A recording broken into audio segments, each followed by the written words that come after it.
Woohoo!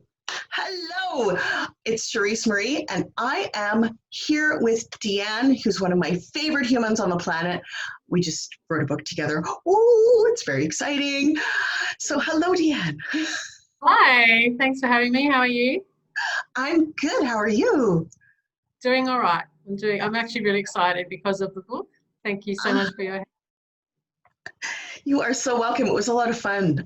So, tell me a little bit about your business. What do you do?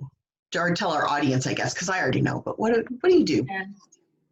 Um, Basically, I help people who've lost find themselves again. And there's lots of different ways that I can do that. So I've got the life coaching, I've got energy healing, I've got my own life experience, of course. And my passion is helping people who've lost find their way because my vision is a world full of people bringing their gifts. Oh, I love it. So important, isn't it? Yeah, it is. The more we can share our gifts, the easier it becomes to really change the world, right? That's right. Yeah, and Yeah. people need the confidence to do that once they've found it as well. So I like to Hmm. help people put themselves out there. Yeah. And right now, there's so much stuff going on in the world that things need to change. And you can either be part of the change or get in the way and get run over. So let's be part of Basically, yeah. it. You don't do something, you get dragged kicking and screaming. That's pretty much where we're at. Absolutely. So, tell us a little bit about how you became the coach that you are and why you are so passionate about it. Okay, well, my background is mining, driving those two-story high trucks, and I just felt like there was more to life and felt quite stuck and unhappy. And then my relationship broke up, and my son's old enough to look after himself. So I started thinking, well, who am I now? Which is the title of the book.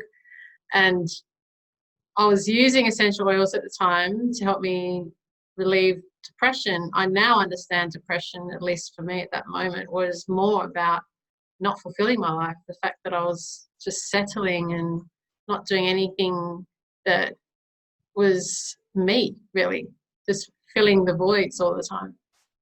And from using essential oils, I progressed into other alternative therapies, learning, well, seeing a kinesiologist and seeing a theta healer and a few other people to try and figure out who I am and release blocks and things that I have. And then I became a theta healer and picked up a few modalities to practice on others because it was so profound for me. I wanted to help others as well. And then I had all these different things I was doing, and I wasn't even sure who I was, let alone what other people thought I was. So I got the life coach certificate as well because I figured that's a nice umbrella to put everything else under. And when people see me, I just take what I need or what they need to help them move forward in their lives. That's basically what I do. I love it. I love it. And so you do all of these amazing things all under the life coaching umbrella. And what would you say is your client's biggest transformation from working with you? Well, they move from depressed to happy basically because when they come to me, they're lost. Literally, there's a word they'll use themselves is I'm lost. I don't know where to start. If that's more with the coaching side, if it's for a healing session, that's probably a bit different because that'll be a bit more specific. But as I mentioned, my passion is helping people rediscover themselves and put themselves out there if necessary. Some people are just happy rediscovering themselves. And I think a lot of us, our purpose is just that, to heal ourselves and come back to that beautiful soul we were when we first entered this world before life happened to us. So it's not even necessary that they have to find their purpose and change the planet. Just find out who they are so they're in a better space because their energy spreads out to other people's energy and the butterfly effect, I guess, across the planet will make an Abs- impact. Absolutely. I totally agree. And I think it's funny that you're talking about finding your purpose because it feels like there are a lot of us who are searching for our purpose, who are unsure of where we want to be. Do you feel like that is something that you're seeing more and more of? in the world as well? Yeah, definitely. Because most people feel like they have to have a job to survive, which is relatively true. And they just do whatever it is that they need to do to make the money to put the food on the table without considering what other ways they could do it that are more fulfilling for them. And that comes a lot from our upbringing. Like my parents wouldn't let me do art or whatever. You can't make money out of that sort of stuff. And how I ended up in mining actually was because the guy I was seeing at the time, he was in mining. He showed me his paycheck and what he was earning in, what he was paying in tax, sorry, is what I was earning at that time. I'm like, okay, sign me up. You know, 15 years later, I'm going, what am I doing here? So, Yeah, yeah, it's it's funny very how it easy works, to isn't it? lose your way. Yeah. Mhm. Yeah, it really is. It's so easy to lose your way. And then to, do you find that a lot of your clients have kind of a soul calling, or that they get kind of hit in the head with a 2x4 by the universe saying, hey, pay attention to what we actually want you to be doing here? Or is it more A bit gentle of than that? both. Yeah, a bit of both, I guess. Depends on how far off track they are, really. But quite often it just takes someone on the outside to ask the right questions and they figure it out, which is what I try to do because they're Awesome. just caught up in whatever it is that they're doing. You know, it's hard to see when you're in this little bubble. It's hard to see what's actually out there. And with a few simple questions, you can often uncover it.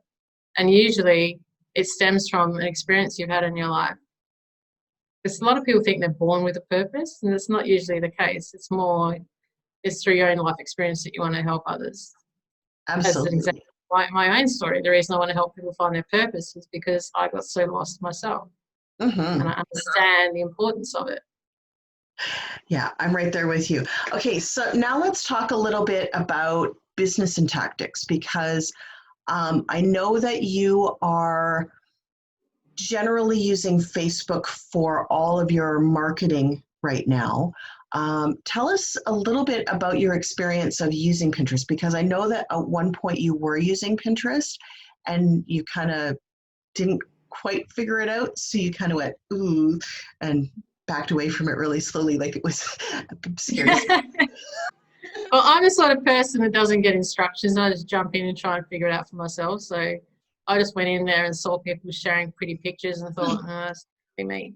And so initially I used it for my business when I was doing the MLM oils, and because I saw the potential in that, showing pictures of the oils and that sort of thing. But then as my business progressed into healing and the coaching and everything else, I didn't really see how imagery was effective when it's all in the mind, I guess. And Mm-hmm. I wasn't conscious of the fact until recently that it's actually a bit of a search engine, and it's crazy I'm not using it. It kind of is. Yeah. Um, Especially if it's something that works for itself. exactly, because if you once you get it set up, that Tailwind account, you just kind of monitor it once a month for an hour or so, and then it just kind of chugs along and does its own thing, which is kind of Sounds good cool. to me. I know, right? You're like, Yeah. oh yeah, let me just have that, please. Um, what do you find is your biggest struggle when it comes to Facebook marketing? Oh, that's a good question. So I've been continually learning on that one. Well, the fact that it changes so often is one thing. You've got to be careful, not careful. You've got to be on top of all the changes that happen in Facebook. And it's getting more and more difficult to be seen as a business on Facebook with all the stuff that Zuckerberg went through, I guess. Mm-hmm. And I understand now the back of Facebook ads, as in, I love the fact you can target your audience and that sort of thing, and it's cheap, relatively cheap, depending on how you do it. But it's not simple. There's nothing simple about it. Mm-hmm. And I And need to stay on top of what my target audience are after if they want. They prefer videos, they prefer text, they prefer images, mm-hmm. there's a um, lot in it. and when it comes to targeting, um, and figuring out what they want and all that kind of stuff, do you feel like it works for you, or do you feel kind of frustrated, like you're not necessarily getting the results that you want? that goes both ways depending on whether my ad was effective or not, really. And I Yeah. share to my page often, and I have got people that are following me. So I'm trying to post every day just to keep that momentum happening as well. So between that and advertising, which once you got it going, that's automated.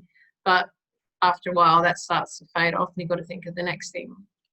So there's a lot of work that goes into it. Hmm.